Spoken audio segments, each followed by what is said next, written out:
उपेक्षित करने का ये माहौल रहा, जबकि प्रतिपक्ष हमेशा जनहित के मुद्दों को उठाता रहा।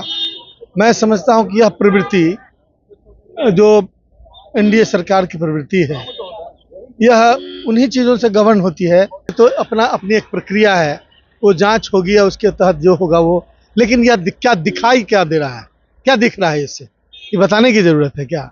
और जनता इसके माध्यम से आगने वाले चुनाव में इसका असेसमेंट करेगी सरकार के परफॉर्मेंस का। राजद के वरिष्ठ नेता और विधायक आलोक मेहता हैं। सदन आज समाप्त हो गया, क्या लगा सदन के अंदर, किस तरीके का माहौल रहा?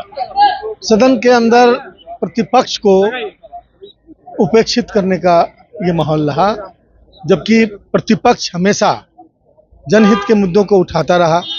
मैं समझता हूं कि यह प्रवृत्ति जो एनडीए सरकार की प्रवृत्ति है, यह उन्हीं चीज़ों से गवर्न होती है कि विकास के मसौदे को ढक दो और जो भावनात्मक मुद्दे हैं उनको लेकर उस पर राजनीति करो। मैं समझता हूं कि बहुत सारे सकारात्मक प्रश्न पूछे गए, प्रतिपक्ष के द्वारा उठाए गए जनहित के मुद्दे। सरकार को उस पर गौर करना चाहिए, उसको अमल में लाना चाहिए। चंद दिनों की बात है, उसके बाद फिर चुनाव में जाना है।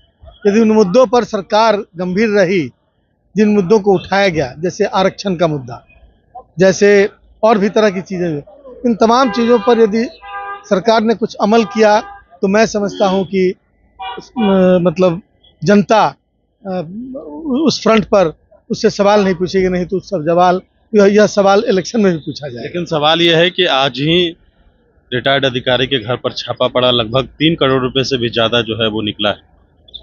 नहीं, ये सब तो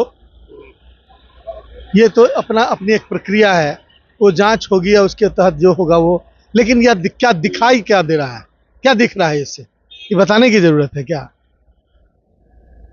पूरी सरकार डेमोरलाइज दिख रही थी आज इस मुद्दे पे, बिना प्रश्न उठाए हुए।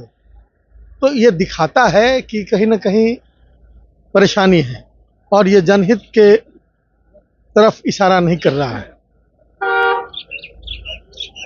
और जनता इसके माध्यम से आगने वाले चुनाव में इसका असेसमेंट करेगी सरकार के परफॉर्मेंस का। तेजस्वी यादव को लेकर सवाल उठ रहा है कि उन्होंने वक्फ बोर्ड बिल का समर्थन किया। ये भी कहा जा रहा है कि नमाज सड़कों पर ना पढ़ें। कई ऐसे सवाल जो है वो तेजस्वी यादव के ऊपर खड़े किए जा रहे हैं। क्या तेजस्वी यादव के ऊपर क्यों सवाल खड़े किए जाएंगे? सवाल तो ये लोग खड़ा करके और देश को विभाजित करने की कोशिश कर रहे हैं। ये गंगा जमुनी तहजीब का हिस्सा है जो तेजस्वी यादव कहते हैं, और उसको ध्वस्त करने की कोशिश दूसरी तरफ हो रही है। सत्ता की कुर्सी के लिए ये लोग कुछ भी करने को तैयार हैं। यह खेदजनक बात है, दुर्भाग्यपूर्ण बात है। तो आप सुन रहे थे आलोक मेहता को, जो कि बिहार सरकार के पूर्व मंत्री हैं, राजद के विधायक हैं।